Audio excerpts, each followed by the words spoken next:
It's time to pick a side. The Border War is on the air with BG and TanMan.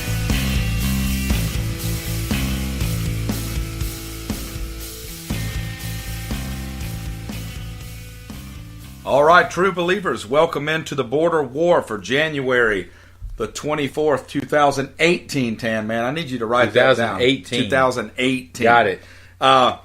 This is BG. I'm here with TanMan. You can follow us on Twitter at The Border War. You can follow me at BG_Border War. And TanMan is at TanMan3264. Again, that's on Twitter. You can email us questions, comments at CarolinaBorderWar@gmail.com. Like and share us on Facebook.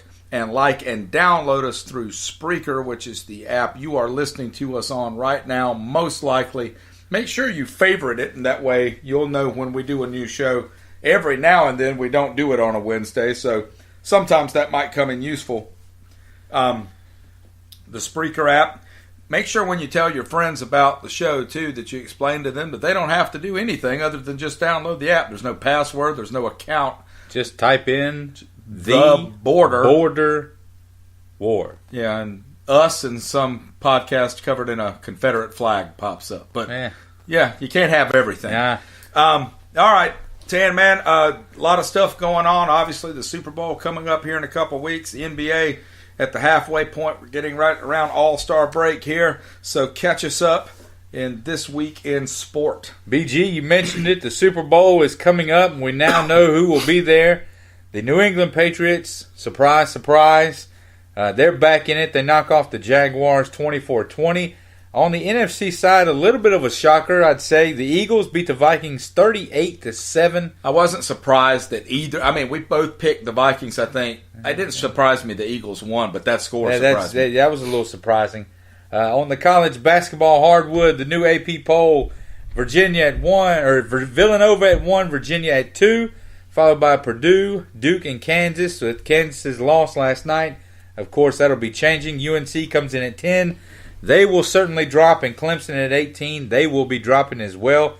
North Carolina last week, they knock off Georgia Tech by 14, but they fall at Virginia Tech on Monday night. They'll play NC State at home on Saturday before they head to Clemson for a Tuesday night tilt.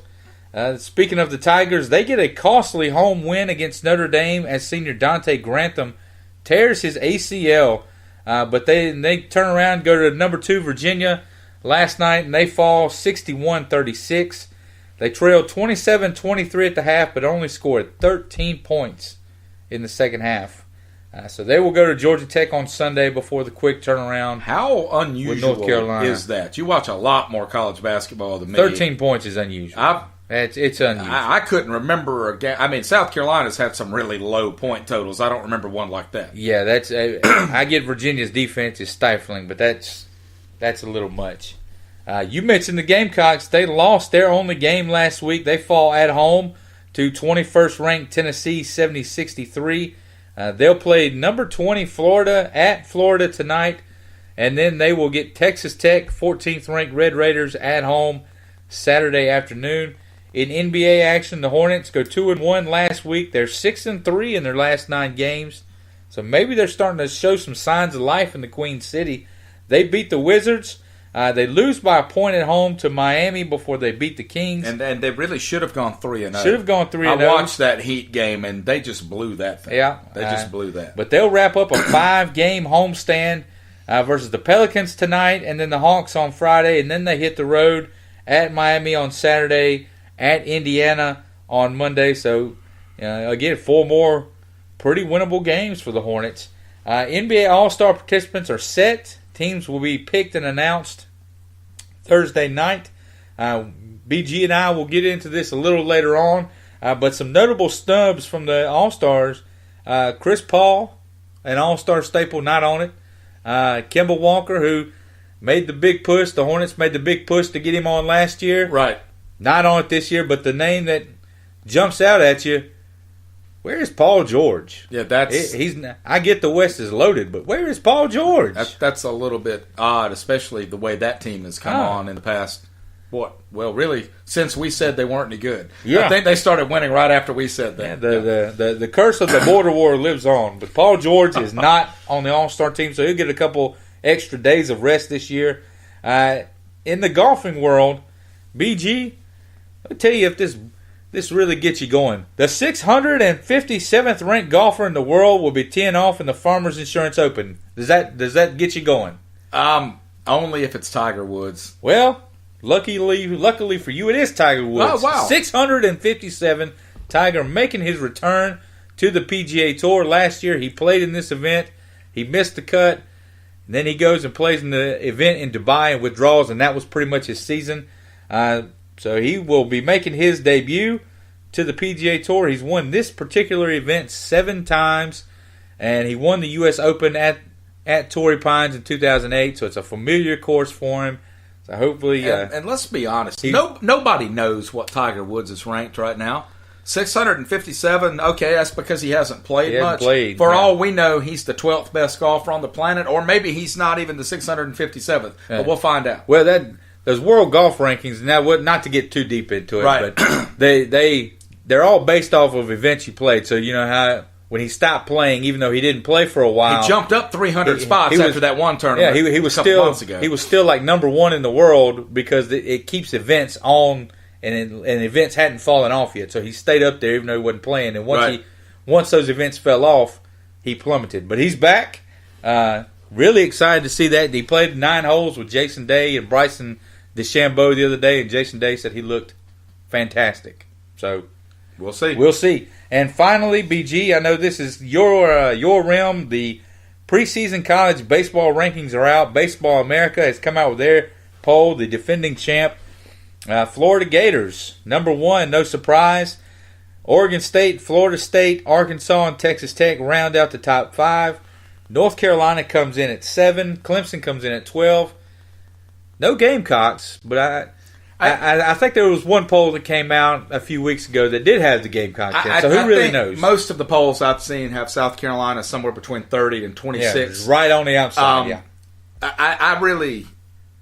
You don't know anything about Mark Kingston at South Carolina. I love this press conference. I love the things he said. I love the things he's done. He's recruiting like a beast right now. I mean, there are rankings out there that have South Carolina at number 1. South Carolina in baseball has the kind of talent in the past 4 seasons that Clemson has in football. I mean, they've brought in classes like this.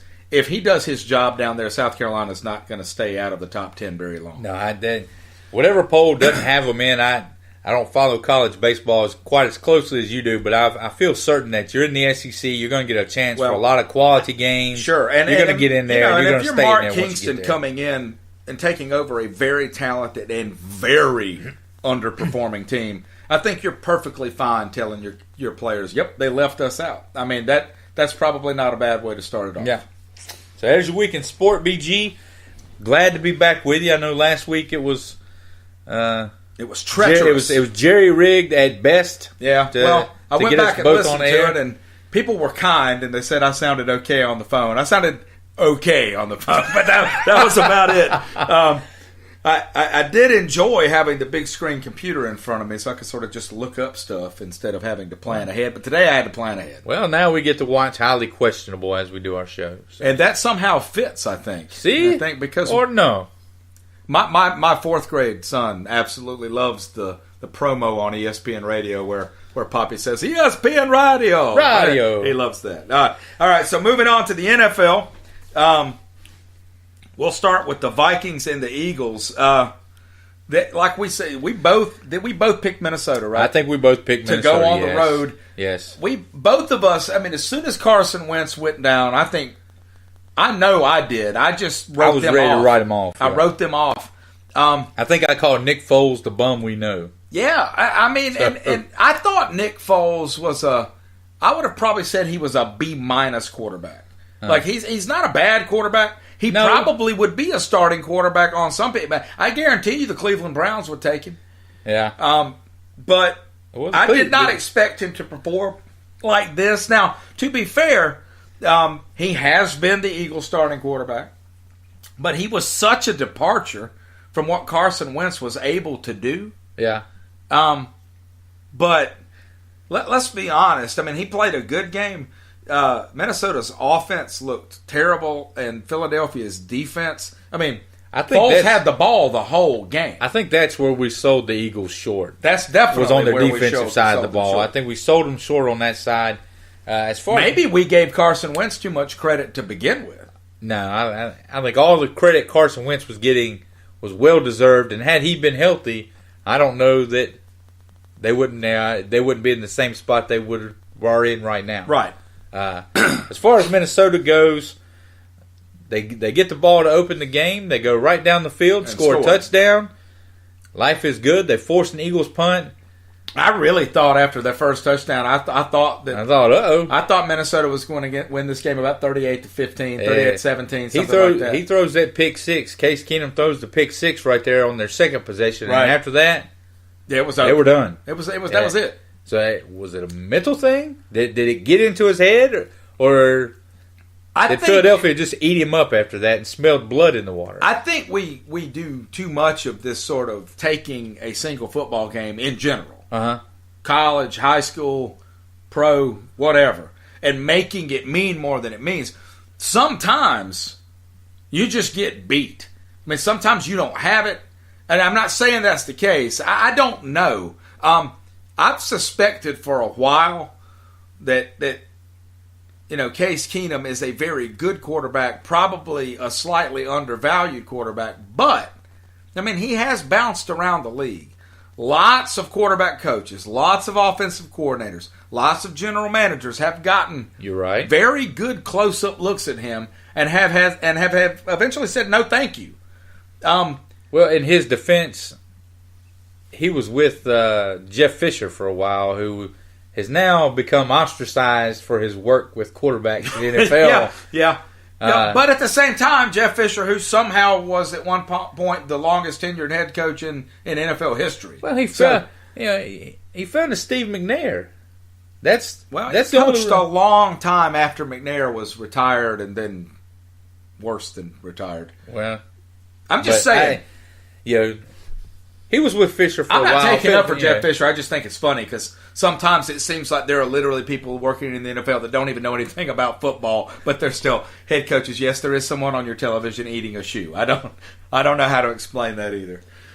Candy or not candy in Japan. That is the segment on Highly Questionable. And I thought our show was bad.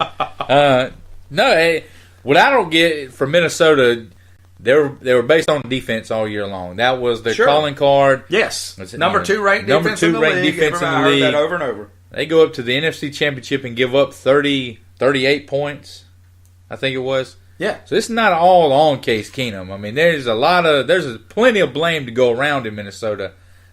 How did they get to the point where they're letting Nick Foles throw for 350 yards and 3 touchdowns and just eat them up? I just think it was a case of that's what happened that day. I don't know that if you play this game over that they can beat Philadelphia, but I certainly don't think that Philadelphia is that many points better than Minnesota. I think if this game was in Minnesota, I think Minnesota would have won. But in Philadelphia, it's a nighttime game. But everybody's rabid. And they went poking the bear. The fans did.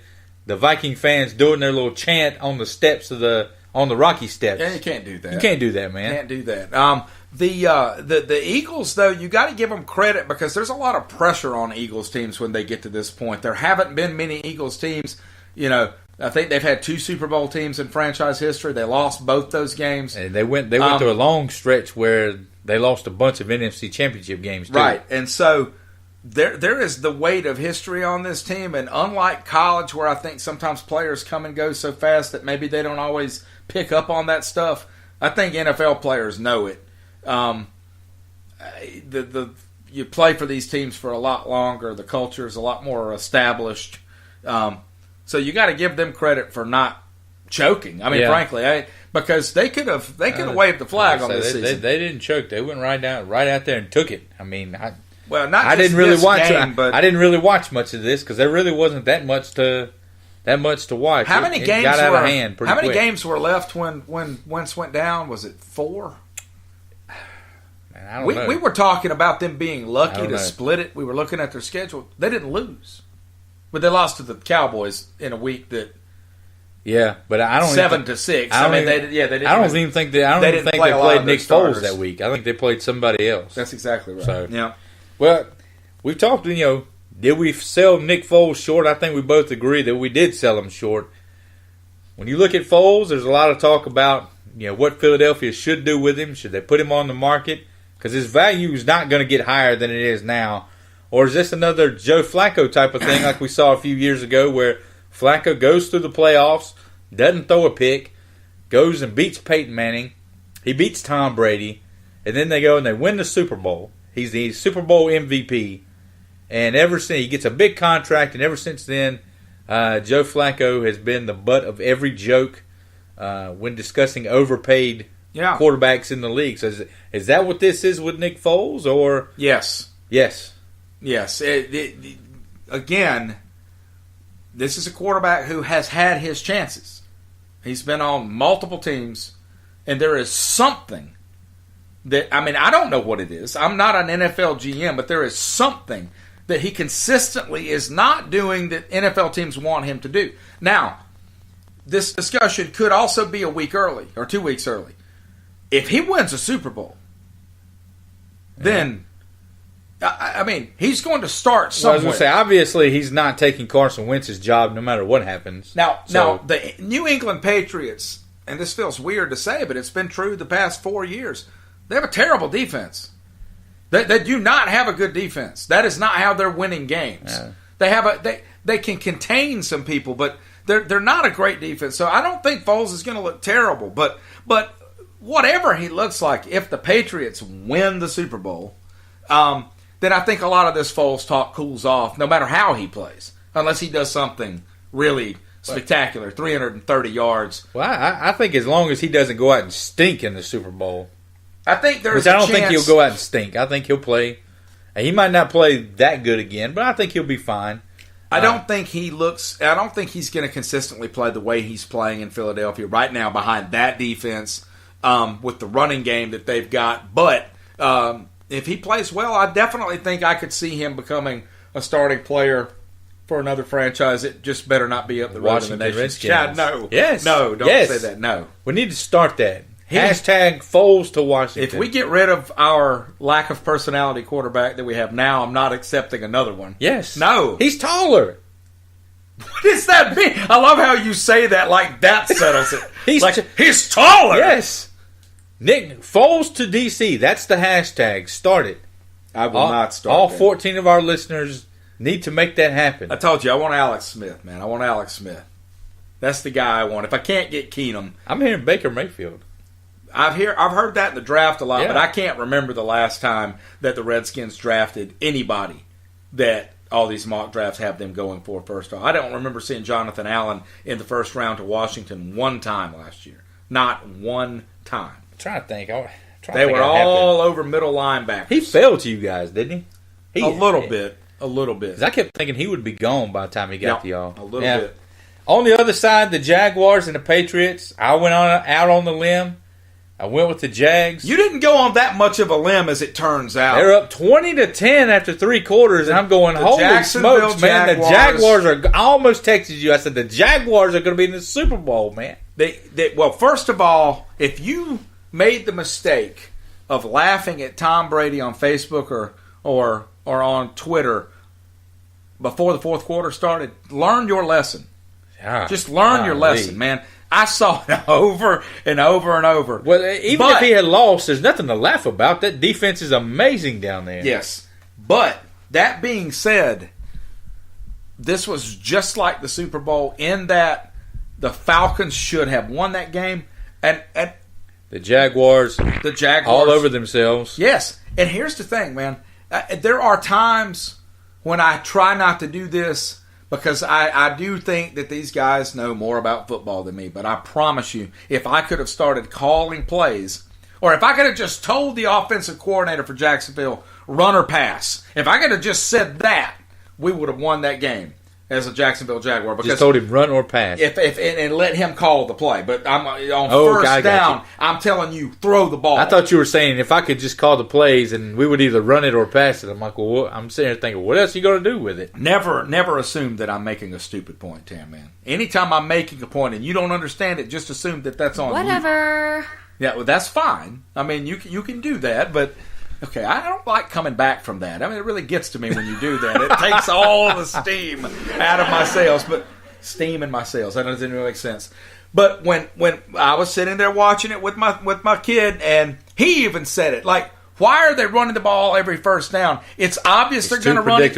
And boy, New England had 9 guys in that box. They may have had 12 guys in that box. I'm not sure. And Fournette's a great running back, but nobody can run against a 9-man front. Well, it's not like Bortles was trash either. No, I mean, he was. That's the thing. He was fine. Was not a he liability. Was good.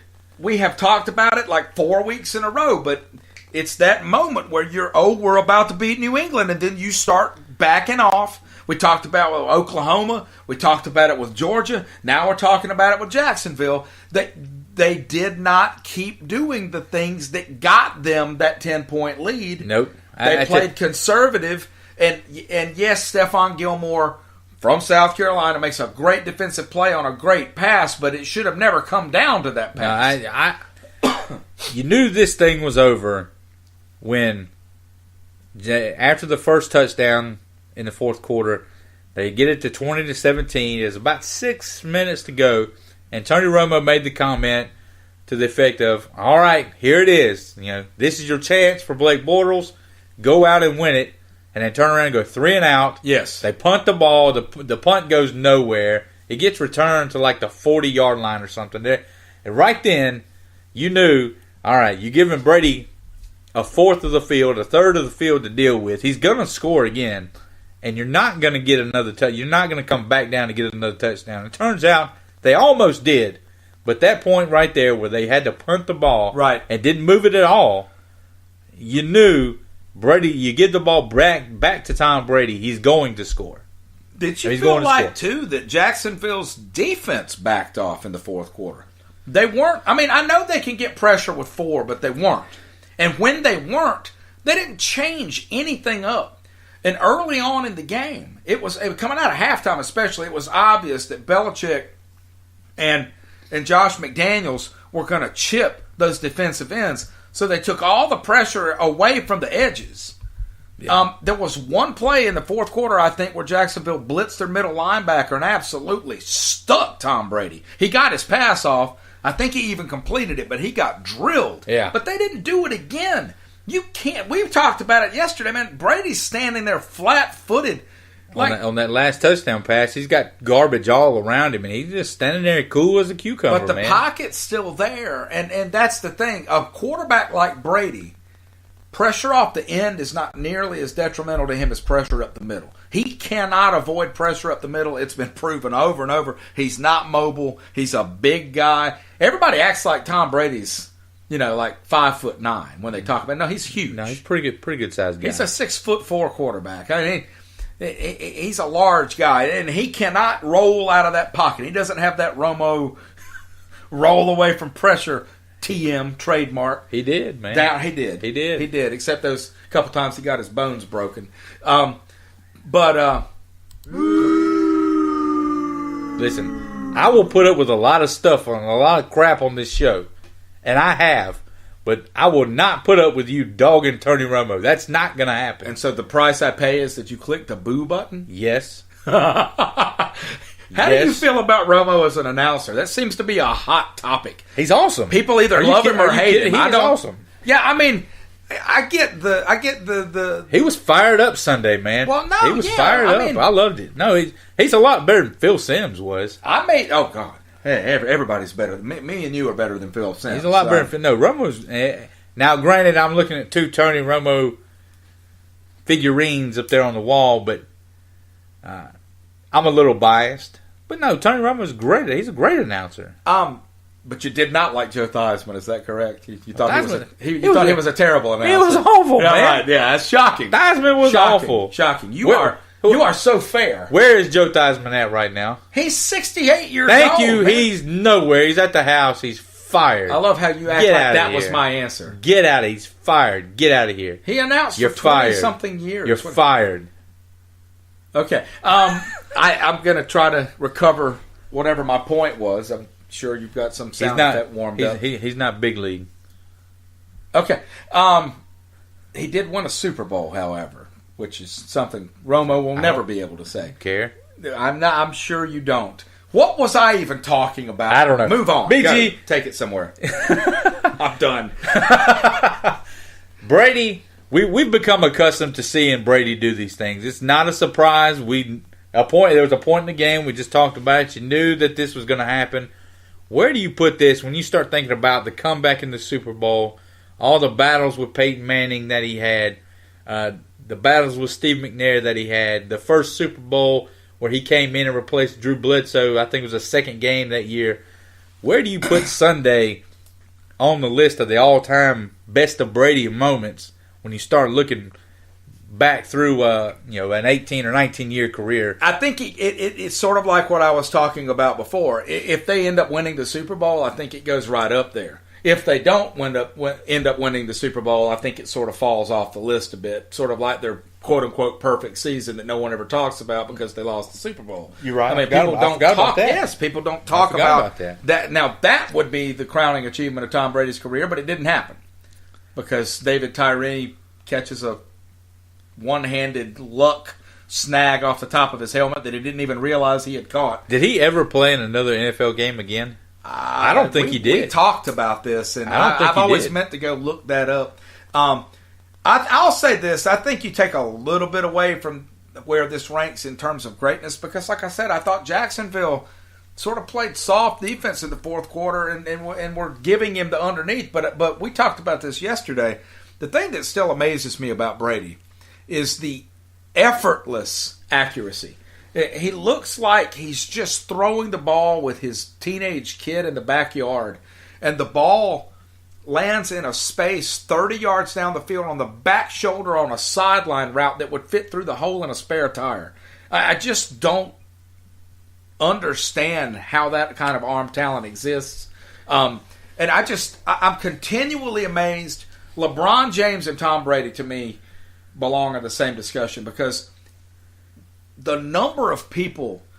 Now, it's fine to criticize them for the things about their personality or whether you think they cheated or whether you think blah, blah, all this stuff. All right, but to deny their absolute greatness is just comical to me. It's comical.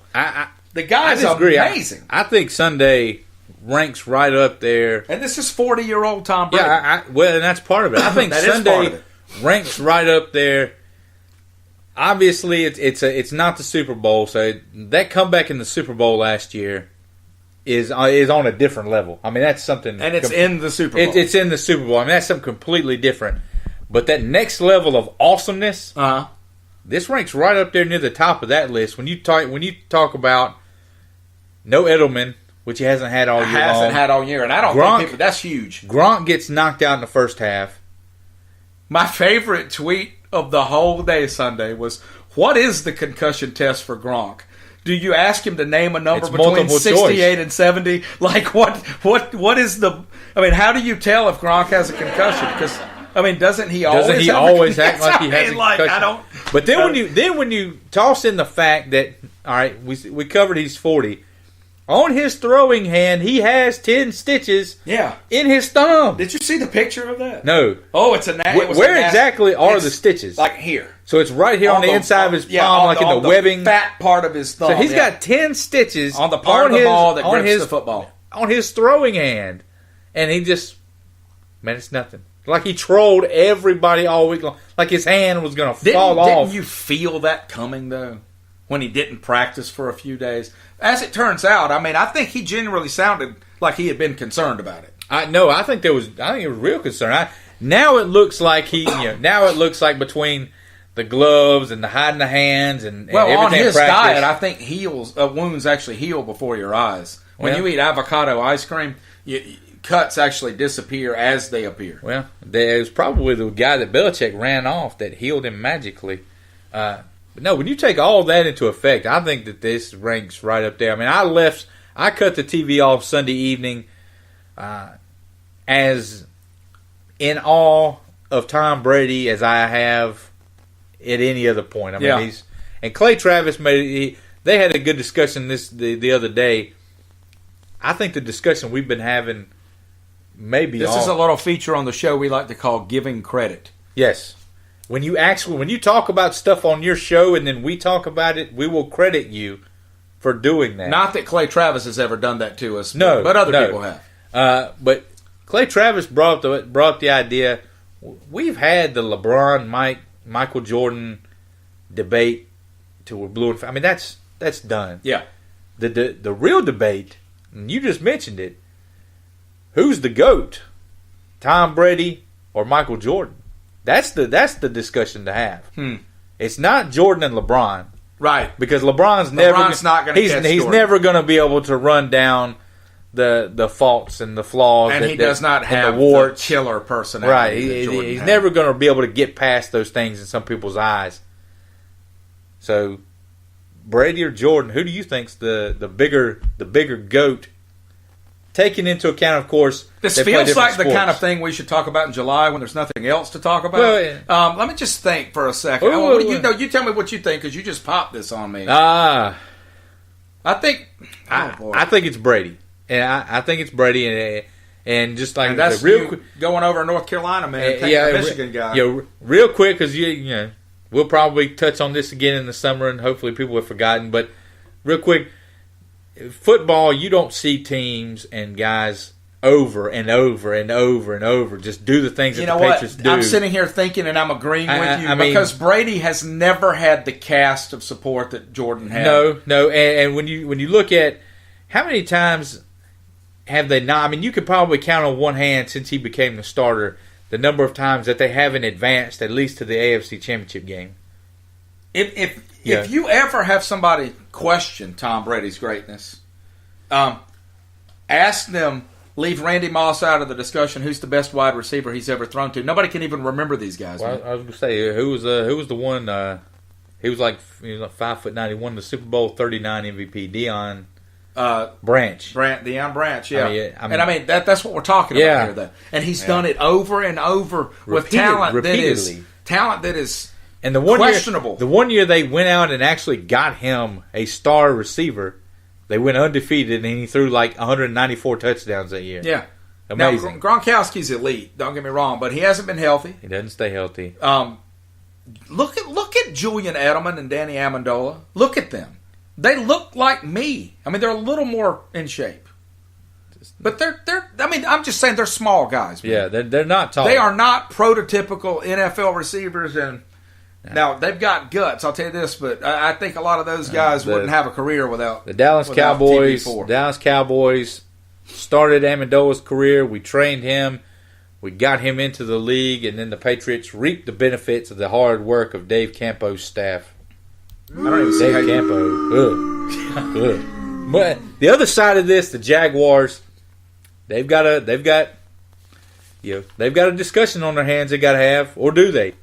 They picked up Blake Bortles' fifth-year option a couple months ago.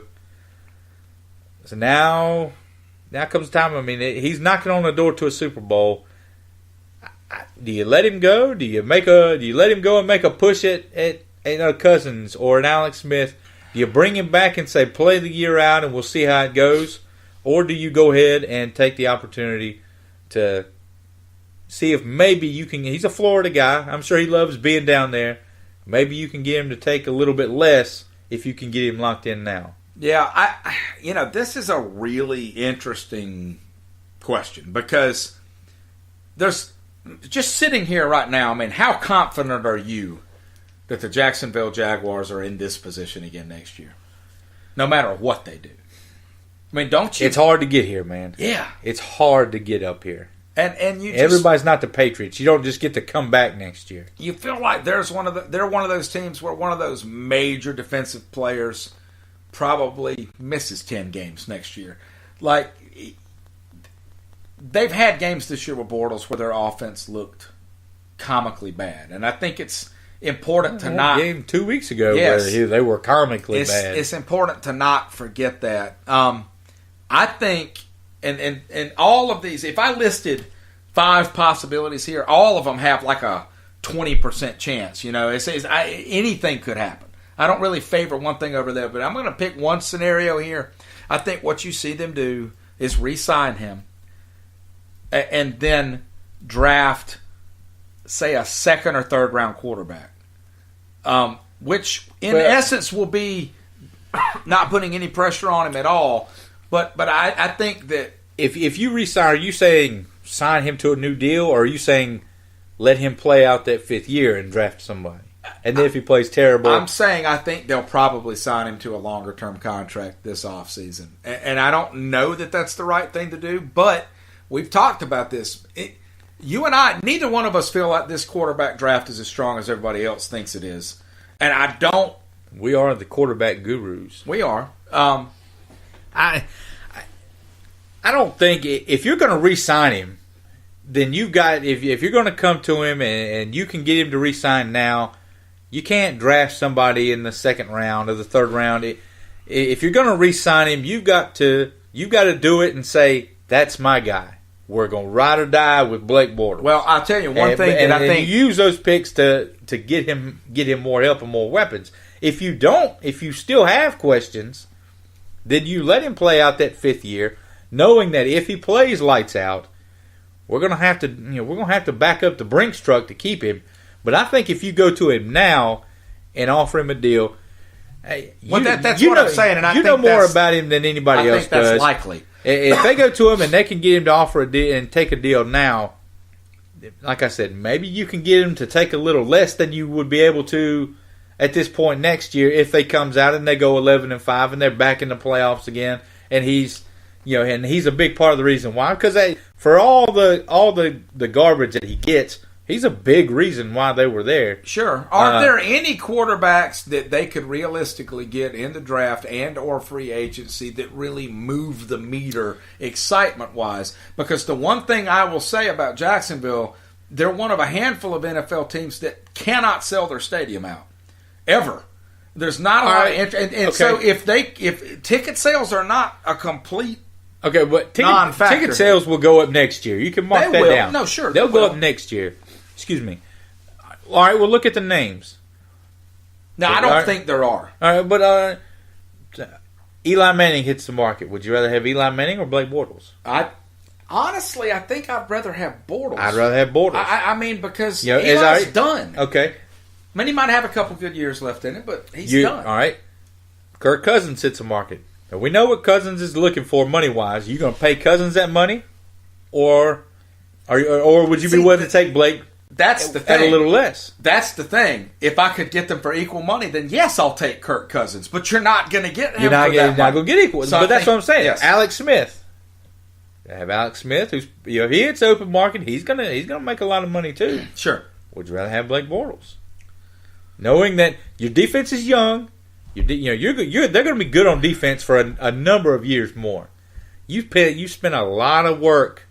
You've invested a lot of blood and sweat and frustration and emotion in getting Blake Bortles to this point. And now that you've got him here, are you really going to just let it go and start over again with somebody else? I'm having a hard time answering the Alex Smith question, though. I think I would be tempted in that regard because he's not going to cost what Cousins costs.